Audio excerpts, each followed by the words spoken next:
Stop the destruction of the world. Starvation, illness, hate and war. Misery and lack of consciousness. Decay and sadness. Stop our envy and inversion. Everybody living upside down.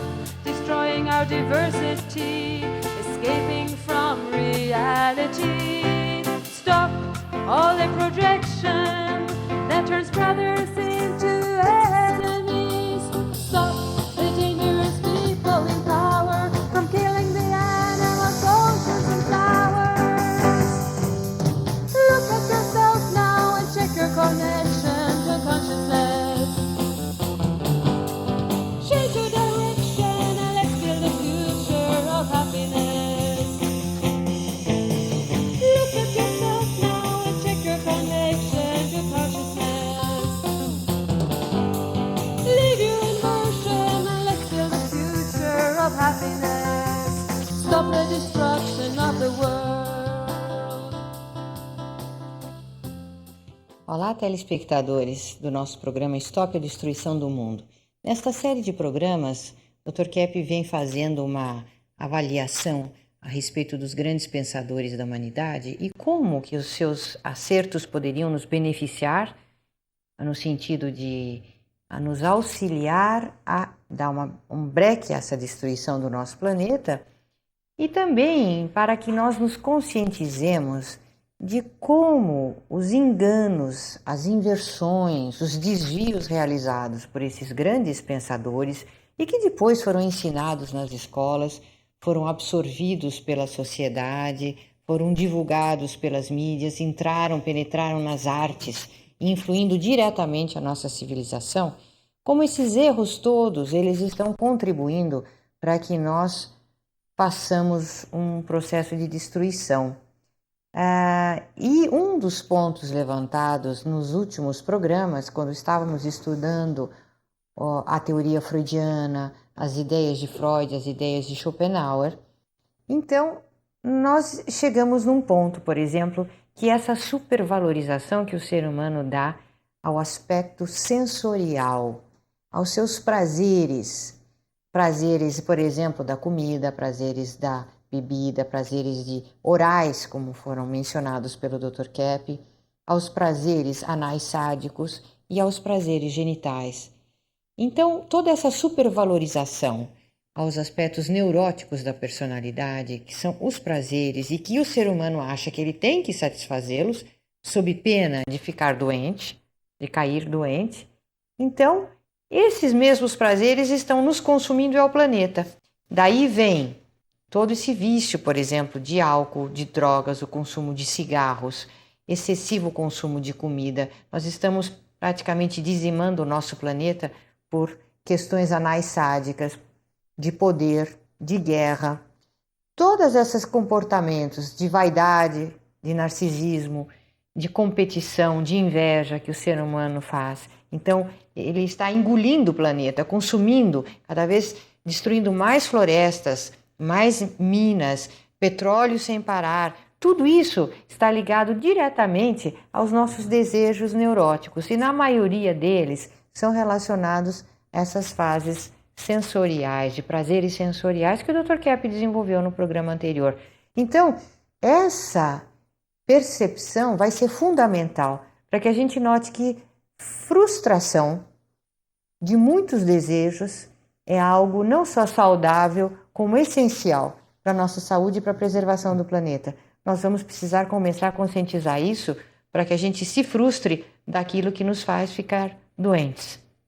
Agora, Dr. Kepp, o senhor, inclusive, nota que esses aspectos mais característicos do ser humano, que são os aspectos psíquicos, da espiritualidade, da estética, da ética, da bondade, tudo isso foi como que colocado de lado na civilização. E o senhor está como que tentando ressuscitar, se assim a gente pode dizer, revigorar ideias de pensadores incríveis que a humanidade já teve e que deveriam ser novamente reconsiderados, né? A humanidade sempre teve, né? Pensador, teólogo, cientista, E outro tipo também de personalidade, como político, músico, artista, portanto, e economista, etc. E alguns eram profundamente nocivos e outros altamente, portanto, bons para a sociedade. Então, ao lado de pessoas boas, excelentes, vieram pessoas nocivas, muito patológicas. Então, eu escrevi esse livro, O Reino do Homem, e você quer pegar ali.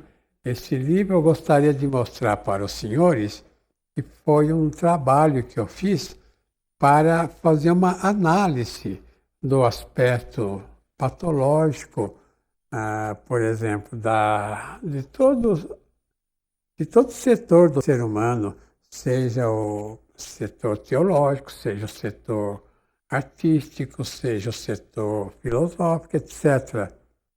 Então, aqui eu procurei mostrar, são 2 volumes nesse livro, que alguns pensadores trouxeram um grande auxílio para a humanidade e outros trouxeram um grande prejuízo. Então, eu gostaria de pôr aí uma frase que os senhores vão notar a importância aí. Nada é conhecido se não for amado. Então isso quer dizer que se o ser humano não amar o próprio ser humano, se não amar a vida, a realidade, o planeta, ele não vai nem conhecer o planeta e vai continuar nessa destruição. E não vai perceber a destruição que ele faz ao planeta. Quer dizer, o conhecimento, né? E essas ideias já começaram a vir agora, praticamente da Europa Central, né?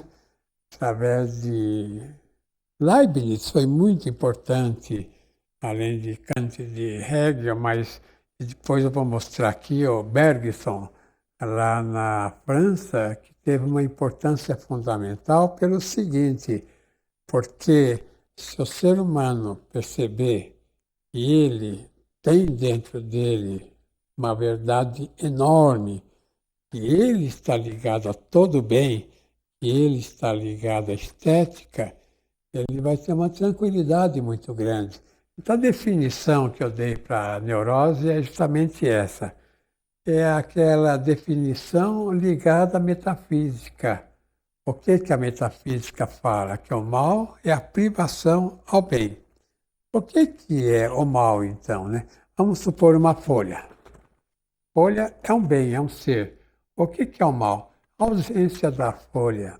Então, gostaria de mostrar agora um autor, ele é francês, como eu falei, né? Henri Louis Bergson. Bergson era de origem francesa e judaica também. Ele era intuicionista, então ele trouxe uma contribuição fantástica para a humanidade, porque ele parece que acertou a origem dos conhecimentos que viria pela intuição. Então, o que ele falou, o Bergson? Veja aí no cartaz que eu vou mostrar. Em primeiro lugar, que ao se desembaraçar do externo, então é que aparece o verdadeiro para o ser humano. Notem que frase brilhante é essa, é uma frase profundamente terapêutica. O ser humano se torna doente porque fica embaraçado na fantasia, nas glórias sociais, que o ser humano se torna doente porque ele fica na superfície das coisas. O que é a superfície? Evidentemente é dinheiro, é prestígio, é poder. Quer dizer, o que causa a doença do ser humano é quando ele esquece o seu fundamento são, que é o bem, a verdade e o belo. Essa é a parte fundamental do ser humano. Tem linguagem assim popular, porque a gente poderia dizer que uma pessoa que é preocupada com a casa que ela tem, com o carro que ela tem, a marca do carro, a roupa que ela usa, a marca da roupa, o cabelo que ela tem, enfim, os lugares que ela frequenta, essa pessoa estão embaraçadas, estão presas nessa máscara no externo e estão sem contato nenhum com o seu verdadeiro ou verdadeiro da vida. E isso é muito destrutivo, neurotizante e adoece o ser humano. Então, essa parte fundamental do ser humano, o bem, a verdade e a estética, né? essa parte fundamental que forma a essência nossa, a essência fundamental, foi deturpada pela inveja, principalmente, e principalmente pela teomania, pela, vamos dizer, mania de grandeza. O ser humano se tornou muito arrogante e cortou a ligação do bem, do belo e do verdadeiro, que é ligado diretamente ao ser divino. Então, o materialismo do ser humano pode ser considerado assim como uma grande neurose na vida dele. Agora, voltando lá no esquema do Bergson, veja em segundo lugar, ele fala que o intelecto impede de aparecer o interior. Então, se não é um conhecimento da intuição, que se transforma em conhecimento intelectual, o que a pessoa, e é interessante falar isso, que a pessoa geralmente aprende em livros, na escola, no contato com outras pessoas, se não for uma coisa profundamente essencial, fundamental, é uma mentira que ele está aprendendo. Então, é por esse motivo que o Einstein falou que se ele gostasse da escola, ele não teria feito as descobertas que ele fez, porque a maior parte da verdade o ser humano tem no interior. Então, vem da intuição, vem dessa ciência que é infusa nele ainda. Ele tem uma riqueza interna que todas as minas do mundo não têm. Ele tem um interior muito maior do que o próprio universo. E veja aí depois a questão do Bergson, em terceiro lugar, que a sociedade também impede de captar o essencial, porque a sociedade é voltada para coisas externas, superficiais, né? O indivíduo tem um carro de último tipo, um carro bom, um carro novo, ou então um carro velho, ele é aceito ou desprezado, de maneira que a sociedade é profundamente hipócrita. O ser humano precisa perceber que o fundamento da doença, da neurose, é a hipocrisia. Ele é uma coisa e se mostra outra. Quer dizer, ele não quer ver que a humildade, a modéstia são fundamentais. Pois veja em quarto lugar a sentença. Portanto, é necessário outra abordagem para chegar ao essencial, na opinião dele. Em quinto lugar, o problema é o esquecimento e não a lembrança. Notem que o Bergson dizia exatamente isso, que o ser humano, ele praticamente procura esquecer, eu falo inconscientizar. Ele procura esquecer aquilo que ele não gosta. E, às vezes, é algo fundamental, por exemplo, a consciência da consciência. O ser humano não tem mais consciência do valor dele. O ser humano é um ser de enorme valor.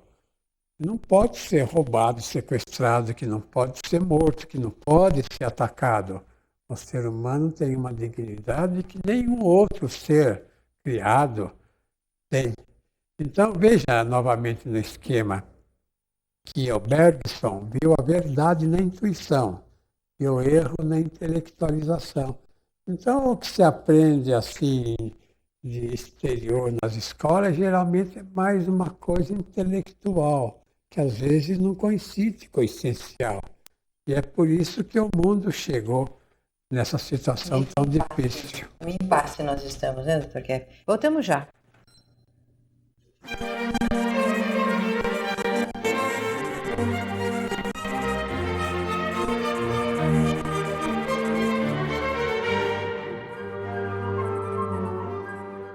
O que eu acho interessante no que o senhor falou no segmento anterior, e que eu acho muito importante, relevante mencionar aqui, Dr. Kepp, aplicando esses conceitos à problemática atual que nós vivemos no mundo, essa destruição, é que o senhor fala da importância que o ser humano, quer dizer, a importância do ser humano ter amor para que ele possa conhecer alguma coisa. O senhor estava inclusive mencionando Bergson, que era o filósofo intuicionista por excelência, dizendo que justamente desprezando a intuição, aspectos mais ligados assim à vida afetiva, ao interior do ser humano, então o ser humano perde muito na racionalização, na intelectualização. E isso me faz pensar, Dr. Kepp, que tudo o que o ser humano quer fazer para agredir e para destruir, ele arranja uma explicação, uma racionalização. Ele racionaliza as coisas. E ele faz teorias e teorias, e cria teorias e mais teorias para explicar por que, por exemplo, ele quer destruir um outro país, por que ele vai invadir um outro país com armas, por que ele mata crianças, ele causa fome para o semelhante, por que ele dizima florestas, por que ele abusa dos recursos naturais. Então, todas essas explicações, elas vêm justamente dessa atividade neurótica, de racionalização ou de intelectualização, que está desligada da vida afetiva.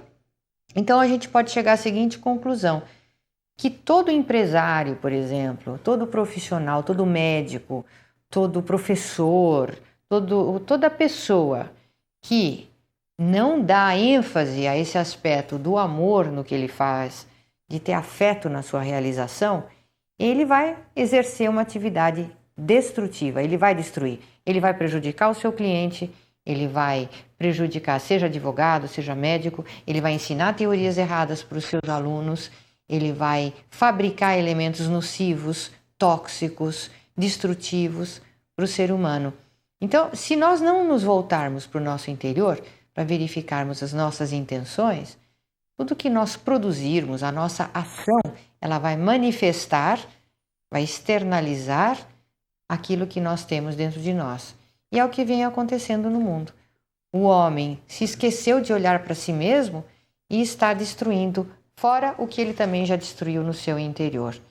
E então, Dr. Kepp, esse Bergson, ele pode ser de grande contribuição se voltarem a estudá-lo, né? Porque o ser humano, ele esquece, entre aspas, tudo aquilo que ele não quer perceber, principalmente as suas más intenções, ele inconscientiza, né? O que o senhor percebeu na sua prática da psicanálise. Além dele, tem outros autores, como esse Sören, Kierkegaard, né? Eu gostaria de falar o seguinte, que depois de algum tempo, a filosofia não foi mais suficiente. Esses autores da Europa Central, que agora seria da Dinamarca, eles notaram que a razão e o intelecto não pode explicar tudo. Então eles tentaram avançar em outros campos, como agora nós sabemos, né, que a filosofia não é mais um processo de chegar à razão, não é um processo racional. Então, o que eu fiz agora de unir teologia, né, de unir a revelação, portanto, com a filosofia, que a filosofia é também a revelação, e a estética, a ciência, né, a ciência, os conhecimentos, é também a revelação. Então, essa união dos três setores, eles vinham tentando fazer, e principalmente esse Kierkegaard, que ele era dinamarquês, eu gostaria de ver a foto dele aí. Aí ele foi preparado para ser pastor luterano, mas ele não aceitou e entrou na filosofia. Então ele tentou fazer um tipo de filosofia, entre aspas, que depois recebeu o nome de existencial. E essa filosofia foi depois difundida por Sartre, foi completada por Heidegger, por outros autores, e teve um resultado muito bom na psicoterapia, quando mostrou assim que o ser humano tinha um vazio existencial. Mas aí eles cometeram um erro achando que era a existência que faz a essência, e não que a essência é que faz a existência, porque a essência não é mais considerada importante na filosofia como fator fundamental, como nós consideramos. Então eu vou mostrar para os senhores as ideias do Kierkegaard. Veja aí, ele fez uma transferência da razão para a emoção. Então o Kierkegaard, ele via não só a razão insuficiente, mas ele queria também unir a parte da emoção, dos sentimentos para o ser humano, né? E o que ele falou em primeiro lugar? Veja aí. que a vida não é objeto do saber, que a vida como é, escapa ao conhecimento. Então, até um certo tempo, principalmente o Hegel, né, dizia que o real é racional e o racional é real. E essa questão deveria ser vista no campo do pensamento, né? E o real, quer dizer, o pensamento certo tem que ser de acordo com o sentimento certo e com a experimentação e com a estética, portanto. Então, o Kierkegaard, ele já praticamente passou do campo da razão, do campo intelectual, para o campo emocional. E aí, em segundo lugar, o que ele falou? Que o núcleo da existência era a vontade e não a razão lógica. O que ele queria falar com isso, né? Que a questão do intelecto já não era fundamental. O Kierkegaard, que é um filósofo existencialista, ele colocou o núcleo da existência humana não na razão, mas na vontade. Eu coloquei o núcleo do ser humano no bem, né? Como Platão falava sempre, o bem, o que é? É o fundamento. Todo ser humano deseja o bem para ele. Depois, na razão, quer dizer, no raciocínio, que é praticamente o campo da filosofia.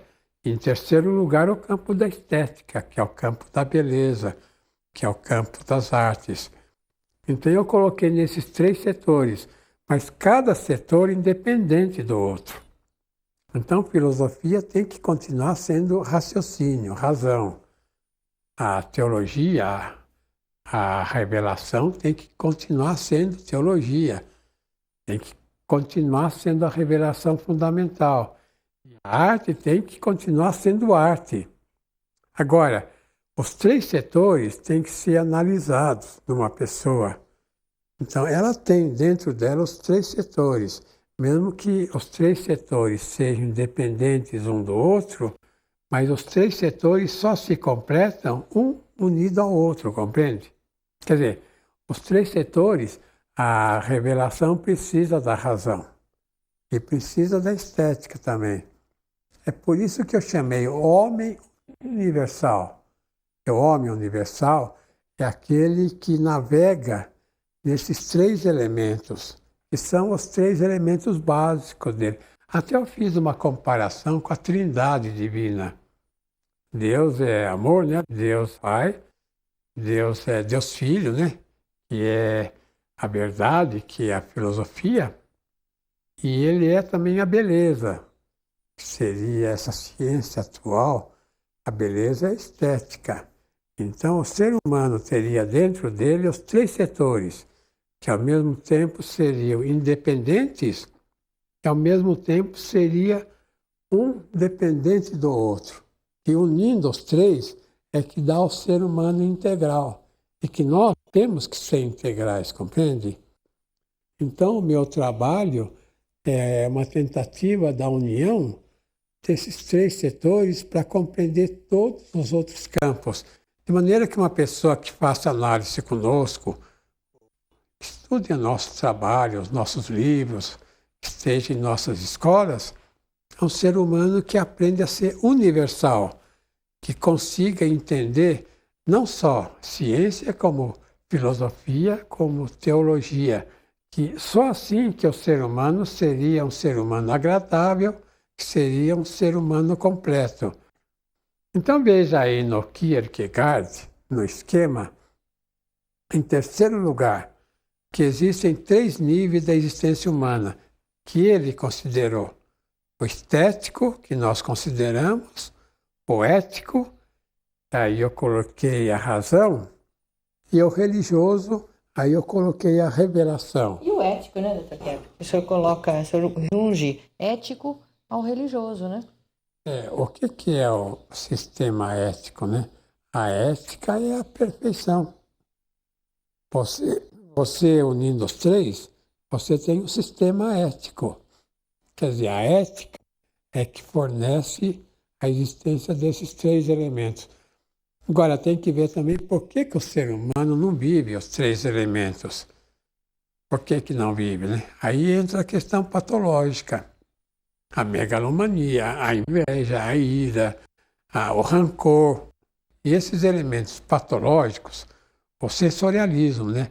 A gula, a luxúria, como falam, a preguiça, né? E esses elementos é que impedem o ser humano ter aquela glória que ele quer ter. Então, Dr. Kepp, aí a gente já, de imediato, já nota uma união entre o aspecto teológico e o aspecto psicológico, científico. Os chamados famosos 7 pecados capitais estão profundamente ligados ao conceito religioso e ao conceito da psicopatologia. São a mesma coisa. É a mesma coisa, é patologia. Então, estamos chegando ao fim do nosso tempo de hoje. Retornamos a semana que vem para darmos continuidade ao nosso programa. Até lá. Stop the destruction of the world. Starvation, illness, hate and war. Misery and lack of consciousness. Decay and sadness. Stop our envy and inversion. Everybody living upside down. Destroying our diversity. Escaping from reality.